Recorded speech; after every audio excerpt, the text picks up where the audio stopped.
मैं श्रीमती प्रेम परिहार, सहायक आचार्य, राजकीय बांगड़ महाविद्यालय टिटवाना। आज हम मुद्रा का महत्व या उसकी भूमिका के बारे में जानकारी प्राप्त करेंगे। जैसा कि हम जानते हैं, मुद्रा वह धुरी है जिसके चारों ओर अर्थतंत्र चक्कर काटता है। ऐसा ही शब्द क्राउथर का कहना है कि जो महत्व यंत्रशास्त्र में पहिए का है, विज्ञान में अग्नि का है और राजनीति में मत का है, वही स्थान मनुष्य के आर्थिक जीवन में मुद्रा का है। अगर हम मुद्रा को आर्थिक प्रणाली का हृदय भी माने तो भी कोई अतिशयोक्ति नहीं होगी। निश्चित रूप से ही यह अर्थव्यवस्था का रक्त तंत्र होती है। बिंदुओं के रूप में अगर हम इसका अध्ययन करना चाहें तो इसके महत्व या भूमिका को हम 3 प्रकार से अध्ययन करेंगे।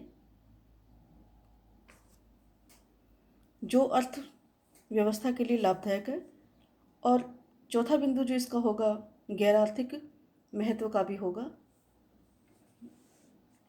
पहला है इसके अंदर आर्थिक क्षेत्र में मुद्रा की भूमिका, जिसमें है आर्थिक क्रियाओं की प्रेरक। मनुष्य मुद्रा अर्जन के लिए आर्थिक क्रियाएं करता है। उत्पादक मौद्रिक लाभ के लिए उत्पत्ति के साधनों को जुटाकर जोखिम उठाता है। पूंजीपति उधार देता है। श्रमिक श्रम करता है। इस प्रकार अपनी आवश्यकताओं की पूर्ति करने के लिए आर्थिक क्रियाओं की शुरुआत मुद्रा अर्जन के उद्देश्य से ही प्रेरित होकर के की जाती है। आर्थिक घटनाओं, कार्यों तथा वस्तुओं का मापदंड। मुद्रा मूल्य मापक का कार्य करती है और इस मापदंड का आर्थिक क्षेत्र में निश्चितता लाने में महत्वपूर्ण योगदान होता है। अर्थशास्त्र में प्रत्येक कार्य, घटना अथवा वस्तु को मापने का एकमात्र मापदंड मुद्रा ही है। मुद्रा के अभाव में वस्तुओं और सेवाओं का मूल्य मापन करना कठिन ही नहीं बल्कि असंभव हो सकता है। अर्थ विज्ञान की धुरी, जैसा कि हम पहले ही जान चुके हैं कि अर्थ विज्ञान में मुद्रा को धुरी माना गया है। मुद्रा के कारण उपभोग, उत्पादन, विनिमय, वितरण तथा राजस्व संबंधी आर्थिक क्रियाओं में सुगमता आई है और प्रत्येक क्षेत्र में मुद्रा का महत्व बढ़ा है। उपभोग में मुद्रा का महत्व, उपभोग के विभिन्न क्षेत्र जैसे जिनके अंदर मुद्रा की आवश्यकता होती है, उपभोक्ता की प्रभुसत्ता रहती है, क्योंकि उपभोक्ता ही बाजार का बादशाह रहता है, बाजार का राजा कहलाता है। स्वतंत्र बाजार व्यवस्था में उपभोक्ता के द्वारा अपने क्रय व्यवहार से उत्पादन की मात्रा, प्रकृति, उसकी गुणवत्ता का निर्देशन देकर अर्थव्यवस्था पर अपनी प्रभुसत्ता बनाए रखता है। उपभोक्ता की संतुष्टि ही प्रत्येक व्यापारी का ध्येय होता है और मुद्रा के उपयोग से उपभोक्ता समसीमांत उपयोगिता नियम का पालन करते हुए उपभोक्ता अधिकतम संतुष्टि लाने का प्रयास करता है। उपभोक्ता मुद्रा के माध्यम से ही वस्तुओं एवं सेवाओं के उपभोग से अपने जीवन स्तर को उच्च बनाए रखने में कोशिश करता है। मुद्रा के उपभोग से ही उपभोक्ता अपने वर्तमान और भावी उपभोग में सामंजस्य स्थापित करता है। मुद्रा के कारण ही उत्पादन में वृद्धि, विविधता, विशिष्टीकरण, कम से कम लागत पर अधिकतम उत्पादन संभव होता है, जो उत्पादन के क्षेत्र में इसके महत्व को बताता है। श्रम विभाजन एवं विशिष्टीकरण पर आधारित समस्त गतिविधियां मुद्रा पर ही निर्भर करती है। उत्पत्ति के समस्त साधनों का यदि हम आदर्श संयोग स्थापित करना चाहते हैं तो यह कार्य भी मुद्रा के माध्यम से ही हम कर सकते हैं। बचत, विनियोग और पूंजी निर्माण का कार्य भी मुद्रा के कारण ही संभव हो पाता है। उत्पत्ति के साधनों में गतिशीलता लाने का काम भी मुद्रा ही कर सकती है।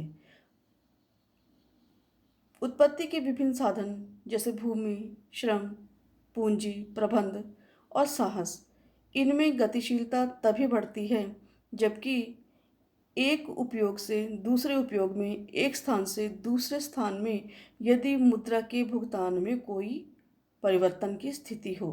कम ज़्यादा अगर मुद्रा कहीं मिलती है तो संसाधन उस दिशा की ओर गतिशील हो जाते हैं और इन गतिशीलता में साधनों का आदर्श संयोग भी संभव हो पाता है। उत्पत्ति की मात्रा का निर्धारण भी मुद्रा के द्वारा ही निश्चित हो पाता है,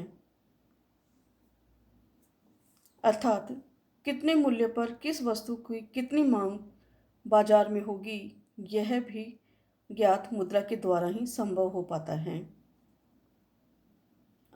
अगला बिंदु है विनिमय में मुद्रा का महत्व।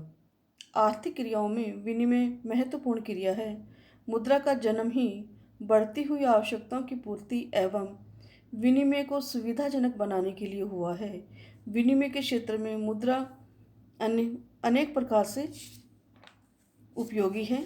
जैसे हम पहले भी अध्ययन कर चुके हैं कि वस्तु विनिमय की कठिनाई को दूर करने का कार्य मुद्रा करती है। मुद्रा के अभाव में नए उत्पादन की गति स्थिर हो जाती है, मजदूरों को रोजगार का अभाव रहता है, अर्थात आधुनिक बाजार व्यवस्था को बनाए रखने के लिए भी मुद्रा की आवश्यकता होती है। राष्ट्रीय अंतर्राष्ट्रीय व्यापार के लिए भी मुद्रा का होना बहुत आवश्यक है ताकि हम मूल्यमापक के रूप में क्रय विक्रय के संदर्भ में आने वाली कठिनाइयों को दूर कर सकें। और मूल्य निर्धारण एक ऐसी समस्या है जिसका निराकरण केवल मुद्रा ही कर सकती है, अर्थात मुद्रा के द्वारा ही सामान्य मूल्य निर्धारित किया जा सकता है। इस प्रकार विनिमय के क्षेत्र में भी मुद्रा का बहुत अधिक महत्व है। वितरण के क्षेत्र में मुद्रा का महत्व, उत्पत्ति के विभिन्न संसाधनों को उनका पारितोषिक देना मुद्रा के द्वारा ही संभव हो पाया है। सामूहिक उत्पत्ति की विभिन्न साधनों को वितरण की समस्या का समाधान मुद्रा के द्वारा ही हो पाता है। मुद्रा से ही उत्पत्ति के प्रत्येक साधन को उसकी सीमांत उत्पत्ति ज्ञात करके उसका प्रतिफल दिया जा सकता है। राजस्व के क्षेत्र में मुद्रा का महत्व, राजस्व में कर, ऋण, व्यय की समस्याएं वितरण से भी कहीं अधिक जटिल है। राजस्व की क्रियाओं का उद्देश्य अधिकतम सामाजिक कल्याण करना है। कर का निर्धारण, व्यय तथा ऋणों की व्यवस्था मुद्रा से ही संभव हो पाती है। घाटे की अर्थव्यवस्था में भी मुद्रा ही एक सहायक का काम करती है। कर निर्धारण में न्यूनतम त्याग और व्यय में अधिकतम सामाजिक कल्याण का सिद्धांत मुद्रा के प्रयोग से ही संभव हो पाता है। पूंजीवाद का आधार, पूंजीवादी अर्थव्यवस्था में उत्पादन, उपभोग, विनिमय एवं वितरण की सभी क्रियाओं का संपादन मुद्रा के द्वारा ही संभव होता है।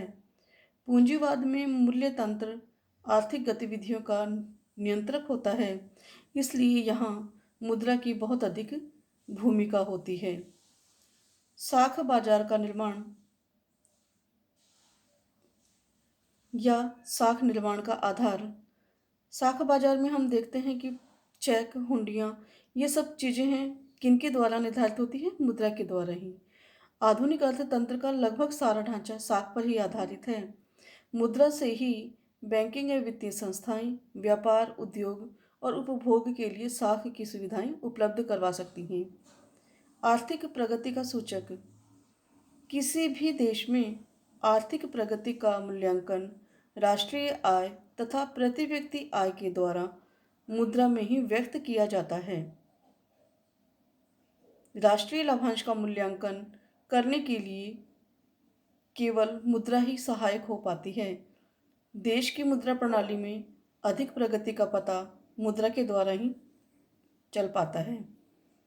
आर्थिक जीवन का नियमन, आज मुद्रा मानव के आर्थिक जीवन का एक अविभाज्य अंग बन गई है। मुद्रा की मात्रा तथा स्वरूप में कोई भी परिवर्तन आर्थिक क्षेत्र में शिथिलता, अस्त व्यस्तता, समृद्धि लाने में सहायक होती है।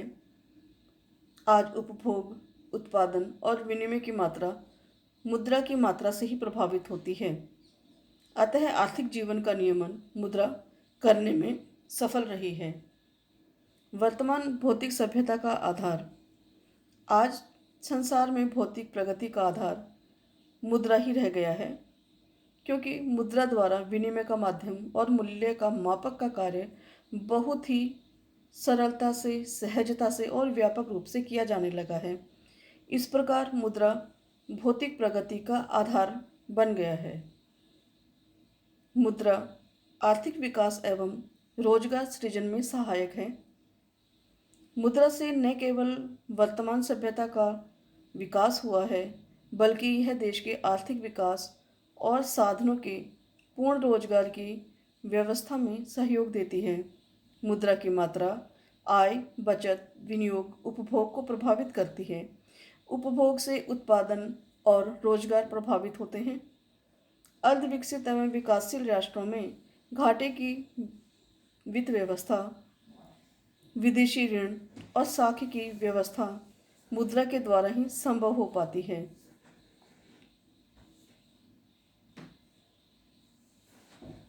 राजनीतिक क्षेत्र में मुद्रा का महत्व। केवल आर्थिक क्षेत्र में ही मुद्रा का महत्व नहीं है, बल्कि राजनीतिक क्षेत्र में भी मुद्रा का महत्व बहुत अधिक बढ़ता जा रहा है, जिसमें राजनीतिक चेतना मुद्रा के रूप में करों का भुगतान करने में जनता राजनीतिक अधिकार प्राप्त करने तथा उससे प्राप्त धन का सदुपयोग, दुरुपयोग के संबंध में चेतना जागृत हो गई है। अब कर वृद्धि के अंदर प्रत्येक नागरिक ये जान पाता है कि कितना कर भुगतान उसको करना चाहिए, कितना नाजायज है, कितना उसे अतिरिक्त भार के रूप में वहन करना पड़ रहा है, यह वह जान चुका है। बिना प्रतिनिधित्व के कोई भी कर देना नहीं चाहता है। राजनीतिक सत्ता की प्राप्ति। आज लोकतंत्रीय शासन प्रणाली में चुनाव लड़ने में मुद्रा का महत्व स्पष्ट है। मुद्रा के अभाव में योग्य व्यक्ति भी अपने अयोग्य प्रतिद्वंदी से चुनाव हार सकता है। राजनीतिक सत्ता बनाए रखने के लिए दल बदल में मुद्रा महत्वपूर्ण भूमिका निभाती है। वोट खरीदना ये भी मुद्रा का ही एक कार्य है। यद्यपि यह राजनीतिक पतन की दृष्टि से है, पर आजकल यह बहुत ही उपयोग में लाया जा रहा है।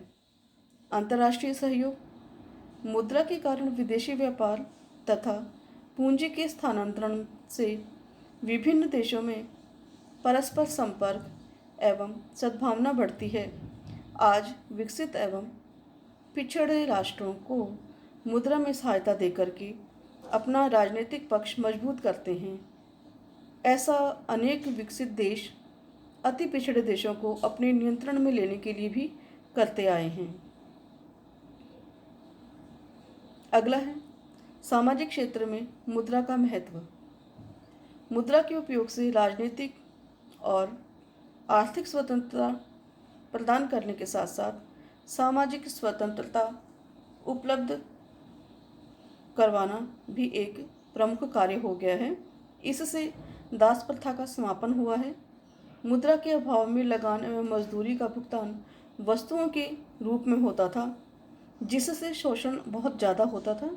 लेकिन मुद्रा के विकास से सामाजिक कल्याण में वृद्धि हुई है। अब लगभग सभी क्षेत्रों में मुद्रा के रूप में भुगतान होने से अनेक सामाजिक स्तर पर विकास के अवसर उपलब्ध हुए हैं। चौथा बिंदु है जो हम गैर आर्थिक क्षेत्र में मुद्रा के लाभ के रूप में पढ़ते हैं। गैर आर्थिक क्षेत्र में मुद्रा का महत्व बढ़ता जा रहा है। आज अच्छे कलाकार, गायक, लेखक, वकील जिनका कि हम मौद्रिक रूप से भुगतान नहीं कर सकते, क्योंकि उनकी मौद्रिक रूप से भुगतान करने पर उनकी ख्याति के बनिस्पत बहुत कम भुगतान होता है। परंतु पुरस्कार और शांति के रूप में यदि हम मुद्रा पुरस्कार उनको देते हैं, शांति पुरस्कार देते हैं, सौंदर्य पुरस्कार देते हैं, जो एक मुद्रा का ही प्रतीक है, और उनको ये कीमत अगर हम मुद्रा में लगा के देते हैं तो उनका वैसे वैतनिक भुगतान देने की बजाय इस तरह से अगर हम भुगतान देते हैं तो उनका सम्मान बहुत ज़्यादा बढ़ जाता है, समाज में उनकी प्रतिष्ठा बहुत ज़्यादा बढ़ जाती है। तो ये जो अमुद्रा भुगतान जिन्हें हम नहीं कर पाते हैं, जैसे किसी सेवा का भुगतान हम नहीं कर पाते, लेकिन प्रत्येक स्वरूप अगर हम उन्हें कुछ मुद्रा दे देते हैं, पुरस्कार दे देते हैं, तो यह भी एक काम मुद्रा करती है, जिससे गैर आर्थिक क्षेत्रों में इसका महत्व बढ़ता जा रहा है। इस प्रकार स्पष्ट है कि मुद्रा ही एक ऐसी वस्तु है जो कि किसी भी प्रतीकात्मक के सामने मानवीय तथा दैवीय कीर्ति, प्रतिष्ठा एवं मूल्य सभी चीज़ें इसके सामने झुक जाती है और यह समस्त संसार को प्रभावित करने की क्षमता अपने आप में रखती है।